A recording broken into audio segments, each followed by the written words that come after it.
Hello guys, नमस्कार। Welcome to online ज्ञान भाई आनंद। तो मेरे उत्तराखंड के प्यारे साथियों, चलिए सुबह का 8:30 बज चुका है। उत्तराखंड सामान्य ज्ञान का 40 प्रश्नों का सेट सिलेबस पर आधारित आपके सम्मुख प्रेजेंट हो रहा है। साथियों, 40 के 40 प्रश्न महत्वपूर्ण है। इनको एक बार सॉल्व करके अपने उत्तराखंड जीके का जो आकलन है वो जरूर कर लें। चलिए बिना देरी के पहले प्रश्न की ओर आपको बढ़ते हैं। इस सीरीज के पहले के पार्ट आपको देखने हैं, लिंक वीडियो डिस्क्रिप्शन बॉक्स में। पहला प्रश्न, पौड़ी में जेल की स्थापना कब की गई? बीते दिन हमने आपको अवगत कराया था कि अल्मोड़ा में जेल की स्थापना की गई 1872 में।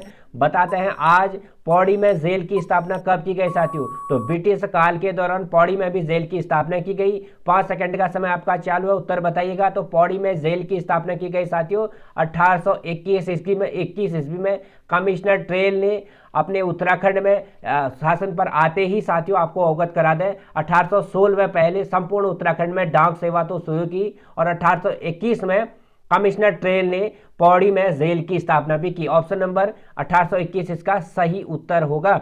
दूसरा सवाल, श्रीनगर में एलिमेंट्री वर्नाकुलर स्कूल की स्थापना कब की गई? तो श्रीनगर में एलिमेंट्री वर्नाकुलर स्कूल की स्थापना आपको कब की है बता रहे हैं। 4 ऑप्शन आपके पास है, 5 सेकंड का समय है।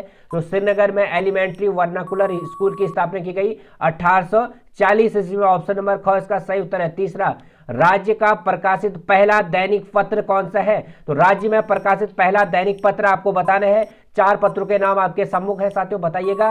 तो राज्य का प्रकाशित पहला दैनिक पत्र है हमारा पर्वती। 1953 में इसके जो संपादक थे विष्णुदत्त उनियाल ने इसका संपादन किया था। पर्वती इस दैनिक पत्र का नाम है। 1953 में इसको निकाला गया था। तो सही उत्तर है साथियों ऑप्शन नंबर ग पर्वती।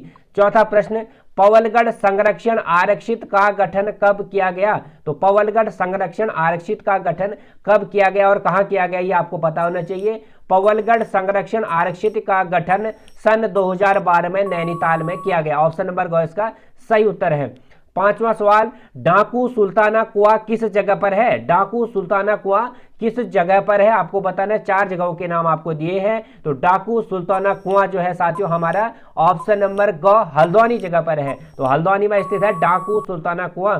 छठा सवाल, विक्टोरिया बांध किस जनपद में स्थित है? तो विक्टोरिया बांध किस जनपद पर स्थित है? 4 जनपद आपके सामने हैं। तो बताइएगा विक्टोरिया बांध किस जनपद में है साथियों? नैनीताल जनपद में। ऑप्शन नंबर ख इसका सही उत्तर है। 7वां सवाल, फल संरक्षण एवं शोध केंद्र कहां पर स्थित है? तो उत्तराखंड में फल संरक्षण व शोध केंद्र की स्थापना कहां पर की गई है? 4 ऑप्शन आपके पास है साथियों। फल संरक्षण और शोध केंद्र है हमारा चौबटिया रानीखेत में। ऑप्शन नंबर ख इसका सही उत्तर है।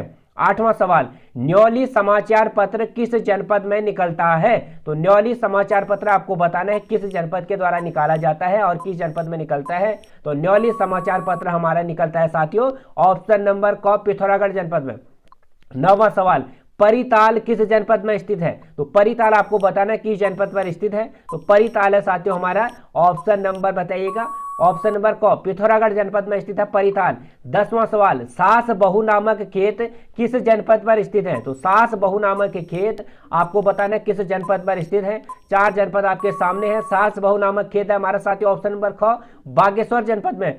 11वां सवाल, अनुसूचित जनजातियों की सबसे अधिक आबादी वाला जिला कौन सा है? अच्छा सवाल है, मोस्ट इंपोर्टेंट सवाल है आगामी परीक्षा की दृष्टि से। अनुसूचित जनजातियों की संख्या जो है किस जनपद में सबसे अधिक है? फिर आपको हम बताएंगे सबसे कम कहां पर है। तो सर्वाधिक आबादी वाला जो हमारा अनुसूचित जनजाति वाला जो जनपद है साथियों वह हमारा उधम सिंह नगर। ऑप्शन नंबर ख। यहाँ पे कौन से रहते हैं साथियों आपको पता है, यहाँ पे हमारे रहते हैं थारू लोग। साथियों अनुसूचित जनजातियों की सबसे अधिक आबादी वाला जिला है यूएस नगर और सबसे कम वाला है हमारा रुद्रप्रयाग। यहाँ से आपको अधिक और कम में ये याद रखना है। सबसे अधिक अनुसूचित जनजातियां रहती है हमारे यूएस नगर में थारू लोग और सबसे कम रहते हैं रुद्रप्रयाग में। अगला सवाल, अविवाहित लड़की को ध्यानती करके बोलते हैं। तो कौन सी जनजाति हमारी ऐसी है जो अविवाहित लड़कियों को ध्यानती कहती है? तो वह जनजाति है साथियों हमारी जौनसारी। ऑप्शन नंबर क। तो जौनसारी जनजाति के जो लोग हैं अविवाहित लड़की को जो है ये कहते हैं ध्यानती। ये आपको पता होना चाहिए। तो विवाहित लड़की को क्या कहते हैं? रयांती। ये भी आपको पता होना चाहिए। तो अविवाहित लड़की को जौनसारी लोग ध्यानती और विवाहित लड़की को रयांती कहते हैं। 13वां सवाल, लठभरवा भोज किस जनजाति के लोगों द्वारा किया जाता है? तो लठ भरवा भोज आपको बताना किस जनजाति के लोगों द्वारा किया जाता है? 4 ऑप्शन आपके पास है। तो लठ भरवा भोज साथियों जौनसारी के साथ के लोग करते हैं, या आपको बताना भोटिया, राजी, थारू। तो लठ भरवा भोज साथियों हमारे ऑप्शन नंबर ग थारू जनजाति के लोगों द्वारा किया जाता है। साथियों विधवा विवाह के समय किया जाता है, किसी विधवा का पुनः विवाह किया जाता है, उस समय जो यहाँ पे भोज तैयार होता है उसको लठ भरवा भोज कहते हैं। यह किस जनजाति के लोगों द्वारा तैयार किया जाता है? थारू, ऑप्शन नंबर ग। 15वां मैथ क्या है? तो साथियों आपको बताना है क्या है इन 4 ऑप्शन में से मैथ। 4 ऑप्शन आपके पास है, देखिए मैथ है साथियों, आपको बताना इसमें से ऑप्शन नंबर क आवास। मैथ कहते हैं आवास को। वह जनजाति हमारी भोटिया। तो भोटिया जनजाति के लोग अपने आवास को मैथ कहते हैं। ग्रीष्मकालीन आवास होता है उनका मैथ, और शीतकालीन आवास होता है उनका मुनसा। तो आपको याद रखना है भोटिया जनजाति के लोगों का जो ग्रीष्मकालीन आवास होता है उसे भोटिया जनजाति के लोग क्या कहते हैं? मैथ। एंड ग्रीष्मकालीन अवकाश को मैथ कहते हैं, तो शीतकालीन अवकाश को क्या कहते हैं? मुनसा। 16वां सवाल, राज्य की प्रथम फिल्म कौन सी थी? तो राज्य की प्रथम फीचर फिल्म आपको बतानी कौन सी थी? तो राज्य की प्रथम फिल्म से साथियों सभी लोगों को इसका उत्तर पता होगा, ऑप्शन नंबर ख जगवाल। इसके निर्माता निर्देशक कौन थे? पारेश्वर गौड़। और कुसुम बिष्ट इसकी नायिका थी, नायक नायिका भी ये थे।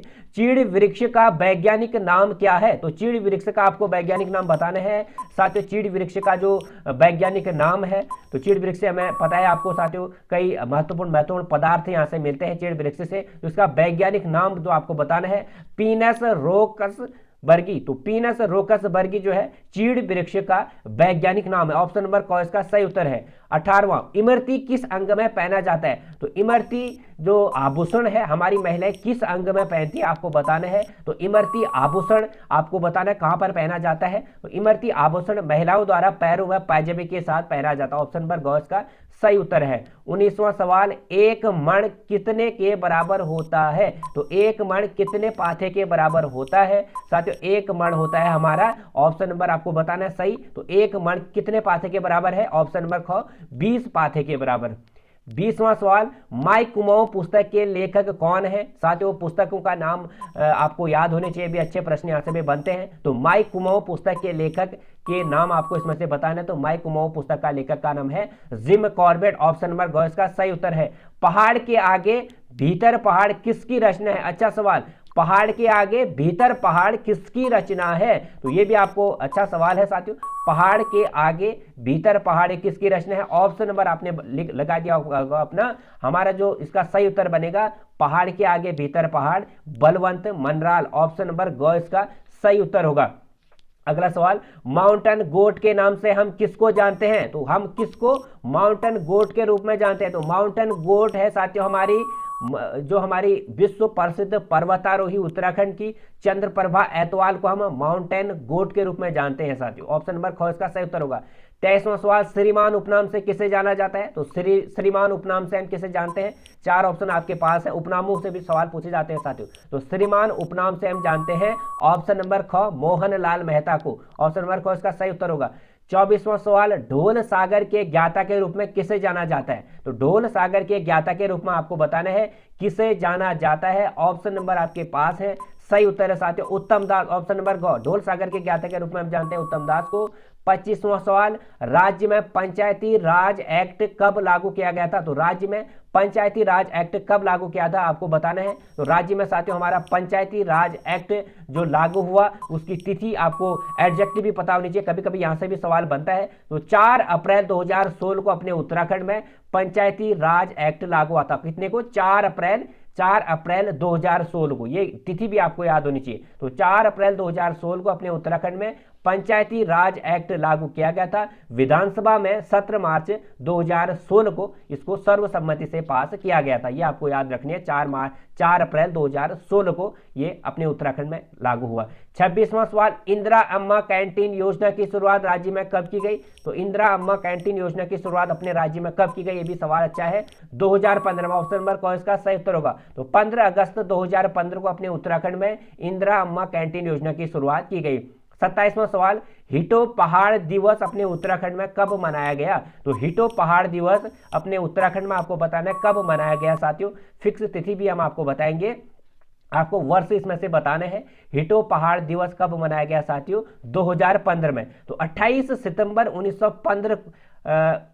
सितंबर 2015 को अपने उत्तराखंड के लोगों को अपने पहाड़ से जोड़ने के लिए, अपने पहाड़ में वापसी के लिए हिटो पहाड़ दिवस मनाया गया। तो कब मनाया गया? 28 सितंबर 2015 को। ये आपको तिथि याद रखनी है।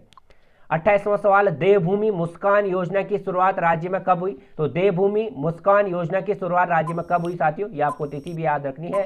तो देवभूमि मुस्कान योजना की शुरुआत जो है किस वर्ष हुई? 2009। ऑप्शन नंबर ख इसका सही उत्तर है। तो देवभूमि मुस्कान योजना आखिरकार है क्या, इसके बारे में थोड़ा सा ब्रीफ में आपको बता दूं। देवभूमि मुस्कान योजना वह योजना है उन बच्चों के लिए, खासकर आप कह सकते हैं जिनके माता पिता खनन कार्यों से जुड़े हुए हैं, उनके बच्चों को अच्छी शिक्षा मिले, इसके लिए देवभूमि मुस्कान योजना की शुरुआत सन 2009 में की गई। खनन कार्यों से जुड़े लोगों के बच्चों के शिक्षा के लिए यह योजना थी। 29वां सवाल, एसडीआरएफ का गठन राज्य में कब किया गया? State disaster rescue force. आपदा प्रबंधन के समय आपको देखा होगा एसडीआरएफ की राहत आपको याद होगी साथियों अपने उत्तराखंड में किस तरह की होती है। तो एसडीआरएफ का गठन राज्य में कब किया गया आपको बताना है। तो एसडीआरएफ का गठन किया गया अपने उत्तराखंड में 2013 में। 12 जुलाई 2013 को अपने उत्तराखंड में एसडीआरएफ का गठन किया गया आपदा प्रबंधन के लिए। अगला सवाल, 30वां सवाल है, राज्य में वन पंचायतों का गठन कब किया गया? तो राज्य में वन पंचायतों का गठन कब किया गया? 4 ऑप्शन आपके पास है साथियों। राज्य में वन पंचायतों का गठन किया गया ऑप्शन नंबर घ 1931 में। 1931 में राज्य में वन पंचायतों का गठन किया गया। अगला सवाल है इसमें हमारा 31वां, भेषज सहकारी संघ की स्थापना कब की गई? तो भेषज सहकारी संघ की स्थापना कब की गई और इसका उद्देश्य क्या था? साथियों भेषज सहकारी संघ की स्थापना आपको बता दूं पहले 1980 में, 1980 में भेषज सहकारी संघ की स्थापना की गई। मेरे प्यारे उत्तराखंड वासियों, अपनी उत्तराखंड में जड़ी बूटियों की किस प्रकार अधिकता है, बड़े बड़े जो हमारे जड़ी बूटी के शोध है यहाँ पर होते हैं, और बड़ी बड़ी दवाइयाँ जैसे कैंसर के लिए धुनेर का पौधे की बात करें हम लोग, वो हमारे उत्तराखंड में बहुयात रूप में मिलता है। तो इसी के लिए जड़ी बूटी के संरक्षण के लिए भेषज सहकारी संघ की स्थापना अपने उत्तराखंड में 1980 में की गई। 31वां सवाल, राज्य के प्रथम वित्त आयोग के अध्यक्ष कौन थे? साथियों यहाँ पे आपको अच्छा सवाल है, राज्य के प्रथम वित्त आयोग के अध्यक्ष कौन थे? साथियों 4 ऑप्शन आपके पास है, बताना आपको। राज्य के प्रथम वित्त आयोग के अध्यक्ष एस.के. दर। तो एस.के. दर जो थे राज्य के प्रथम वित्त आयोग के अध्यक्ष है। अब आपसे पूछा जा सकता है कि राज्य के वर्तमान वित्त आयोग के अध्यक्ष कौन है? तो राज्य के वर्तमान वित्त आयोग के अध्यक्ष पूर्व कुमाऊं विश्वविद्यालय के कुलपति प्रोफेसर वी.के. जोशी जो है 4वें वित्त आयोग के वर्तमान अध्यक्ष हैं। तो आजकल वर्तमान अध्यक्ष कौन है 4थे वित्त आयोग के? प्रोफेसर वी.के. जोशी। अगला सवाल, राज्य व भारत के प्रथम महिला मेजर जनरल कौन बनी? तो उत्तराखंड राज्य से बिलोंग करती थी और भारत की प्रथम महिला मेजर जनरल कौन बनी आपको बताना है। सही उत्तर है साथियों ऑप्शन नंबर ग माया टम्टा। ऑप्शन नंबर ग माया टम्टा सही उत्तर। अगला सवाल 34वां, उत्तराखंड जल संस्थान की स्थापना कब की गई? उत्तराखंड जल संस्थान की स्थापना कब की गई साथियों? 2000 बताइएगा उत्तर। 2015 में 28 दिसंबर 2015 को अपने उत्तराखंड में जल संस्थान का गठन किया गया था। अगला सवाल, भगवान बद्रीनाथ के अंगरक्षक के रूप में हम किसे जानते हैं? तो भगवान बद्रीनाथ के अंगरक्षक के रूप में हम किसे जानते हैं साथियों? ऑप्शन नंबर आपको बताना है। सही उत्तर है हमारा ऑप्शन नंबर ख, क्षेत्रपाल को हम भगवान बद्रीनाथ के अंगरक्षक देवता के रूप में जानते हैं। बात करते हैं भगवान केदारनाथ के अंगरक्षक देवता के नाम की, तो भैरवनाथ को भगवान केदारनाथ के अंगरक्षक के रूप में जानते हैं और भगवान बद्रीनाथ के अंगरक्षक के रूप में हम क्षेत्रपाल को जानते हैं। 36वां सवाल, फॉरेस्ट ग्रेवेंस कमेटी का गठन कब किया गया? तो फॉरेस्ट ग्रेवेंस कमेटी का गठन कब किया गया आपको बताना है। तो ये थी साथियों हमारी 13 अप्रैल 1921 को। ऑप्शन नंबर क इसका सही उत्तर है। फॉरेस्ट ग्रेवेंस कमेटी का गठन 13 अप्रैल 1921 को किया गया। 7 खून माप वाला मेला किस जनपद में लगता है? तो 7 खून माप वाला मेला किस जनपद में आपको लगता है ये आपको बताना है।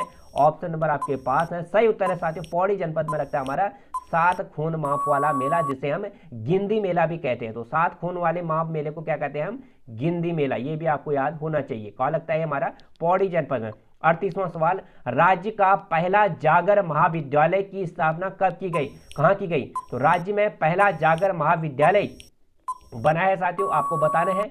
ये इसका सही उत्तर है श्रीनगर। ऑप्शन नंबर घ, श्रीनगर में राज्य का प्रथम जागर महाविद्यालय बना है। जयानंद भारती के ने इसकी स्थापना की हुई है। तो आपको पता होना चाहिए राज्य का प्रथम जागर महाविद्यालय की स्थापना कहाँ की गई? जयानंद भारती की जी ने श्रीनगर में।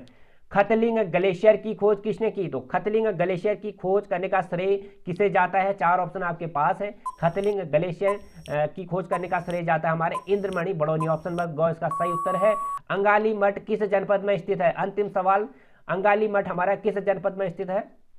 ऑप्शन आपके पास है, अंगाली मठ है हमारा साथियों कहां पर है बताइएगा? टिहरी जनपद में। ऑप्शन नंबर ग इसका सही उत्तर है। साथियों ये हो चुके आज के हमारे सवाल। उम्मीद करता हूं आपको अच्छे लगे होंगे और लास्ट तक आप लोग आए होंगे। आपके कितने क्वेश्चन सही हुए आपको कमेंट सेक्शन में जरूर बताना है साथियों। तो फिर ऐसे ही जुड़ेगा हमारे साथ डेली, जब तक आपके एग्जाम नहीं होते आपको हम ऐसे ही बेहतर सीरीज से हम आपको अवगत कराते रहेंगे। तो आज की वीडियो में ऐसे विदा लेता हूं। पुराने पार्ट आपको देखने हैं इस सीरीज के, डिस्क्रिप्शन बॉक्स में प्लेलिस्ट है, वहां से आप लोग वॉच कर लीजिएगा। तो नए हो चैनल पे सब्सक्राइब, अपने यार दोस्तों को वीडियो शेयर जरूर करें, जोड़िएगा हमसे ताकि उनको भी फायदा हो सके। Thank you, God bless you, जय उत्तराखंड।